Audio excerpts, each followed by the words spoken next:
జై భీమరావు భారత్ పార్టీ అధినేత జడ శ్రావణ్ కుమార్ రాష్ట్రంలో ఉన్నటువంటి సామాన్య ప్రజల కష్టసుఖాలు తెలిసినటువంటి వ్యక్తిగా మాజీ న్యాయమూర్తిగా పార్టీ ఎన్నికల మేనిఫెస్టోలో మహనీయుల పేరిట పొందుపరిచినటువంటి దశ దీవెనలతో సామాన్య ప్రజల జీవన ప్రమాణాలను మెరుగుపరుస్తానని జై భీమరావు భారత్ పార్టీ రేపల్లి అసెంబ్లీ అభ్యర్థి మరియు పార్టీ పోలిట్ బ్యూరో సభ్యులు దోవా రమేష్ రామ్జీ పేర్కొన్నారు. మంగళవారం బాపట్ల జిల్లా రేపల్లి మండలంలో పార్టీ కార్యాలయంలో ఏర్పాటు చేసినటువంటి సమావేశంలో మాట్లాడుతూ రాజకీయ పార్టీల ఎన్నికల సమయంలో మేనిఫెస్టోలో ప్రకటించిన హామీలను అధికారం చేపట్టాక తర్వాత అమలు చేయకుండా తుంగలో తొక్కుతున్నాయని, జై భీమరావు భారత్ పార్టీ మాత్రం అధికారంలోకి వస్తే ఖచ్చితంగా ఇచ్చిన హామీలను 100% అమలు చేసి తీరుతుందన్నారు. పూలే యువ కెరటం ద్వారా నిరుద్యోగులకు 25 కోట్ల వరకు రుణమిచ్చి పారిశ్రామికవేత్తలుగా తయారు చేస్తామని, ఉపాధి లభించని నిరుద్యోగులకు నెలకు 10,000 నిరుద్యోగ వృత్తిని కల్పిస్తామన్నారు. రాజగృహ ద్వారా ఇల్లు లేని నిరుపేదలకు అర్బన్ పరిధిలో డబుల్ బెడ్రూమ్, గ్రామీణ ప్రాంతంలో ట్రిపుల్ బెడ్రూమ్ నిర్మిస్తామన్నారు. కాంశీరాం భూ పంపిణీ ద్వారా రాష్ట్రంలో ఉన్నటువంటి 10 లక్షల హెక్టార్ల ప్రభుత్వ మిగులు భూమిని ప్రతి పేదలకు పంపిణీ చేస్తామన్నారు.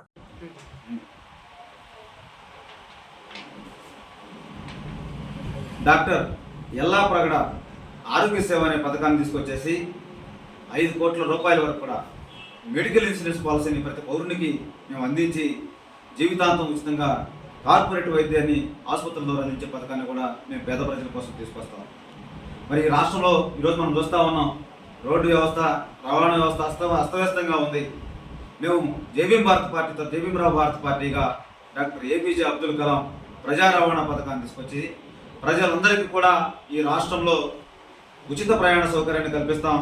కంట్రోల్ ఫ్రీ, పొల్యూషన్ ఫ్రీ రాష్ట్రంగా తీసుకొచ్చి రవాణా మార్గాన్ని మీ గమ్యం మా చేతుల్లో పెట్టే విధంగా మేము చూసుకుంటామని తెలియజేస్తూ, ఏదైతే అమలు సాధ్యమైనటువంటి హామీలు మాత్రమే జై భీమరావు భారత్ పార్టీ ఈరోజు ప్రజలకు మేము చెప్తా ఉన్నాం.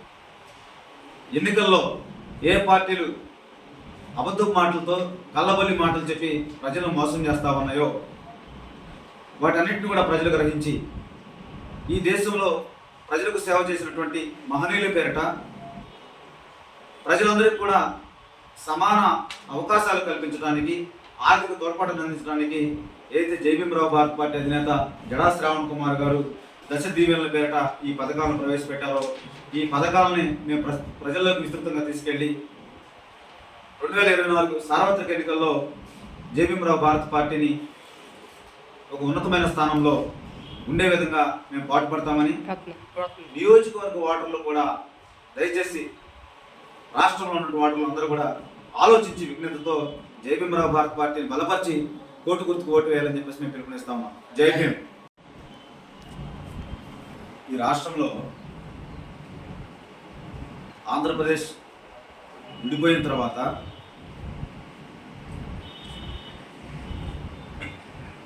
ఎన్నికల సమయంలో రాజకీయ పార్టీలన్నీ కూడా అమలు సాధ్యం కానటువంటి హామీలను మేనిఫెస్టోలో ఇచ్చి అధికారంలోకి వచ్చిన తర్వాత ప్రజలను మోసం చేస్తాము. అయితే ఈ రాష్ట్రంలో రాజ్యాంగ ప్రామాణికమైన మేనిఫెస్టోగా ఎస్సీ, ఎస్టీ, బీసీ, మైనారిటీ, అగ్రవర్ణ వర్గాలు, అగ్రకుల పేదలు అందరికి కూడా సామాజికంగా, ఆర్థికంగా, సాంస్కృతికంగా న్యాయం చేసి ప్రజల యొక్క జీవన ప్రమాణాలను మెరుగుపరచాలనే ఉద్దేశంతో మరి జై భీమ్ భారత్ పార్టీ అధ్యక్షులుగా, మరి ఒక మాజీ న్యాయమూర్తిగా, సామాజిక కోణం కలిగినటువంటి వ్యక్తిగా ఈ దేశంలో వివిధ రంగాలలో సేవలు అందించినటువంటి మహనీయుల పేరున జై భీమ్ భారత్ పార్టీ దశ దీవెనల పేరిట ఒక మేనిఫెస్టోని తీసుకురావడం జరిగింది. ఈ మేనిఫెస్టోని కానీ అమలు చేస్తే ఖచ్చితంగా ఈ రాష్ట్రంలో ఉన్నటువంటి సామాన్య ప్రజలందరికీ కూడా జీవన ప్రమాణాలు మెరుగుపడి వారు సమాజంలో హుందాగా జీవిస్తారని చెప్పేసి జై భీమరావు భారత్ పార్టీ రేపల్లి అసెంబ్లీ అభ్యర్థిగా, పార్టీ పోలిట్ బ్యూరో సభ్యులుగా దోవా రమేష్ రామ్జీ అని నేను స్పష్టం చేస్తా ఉన్నాను.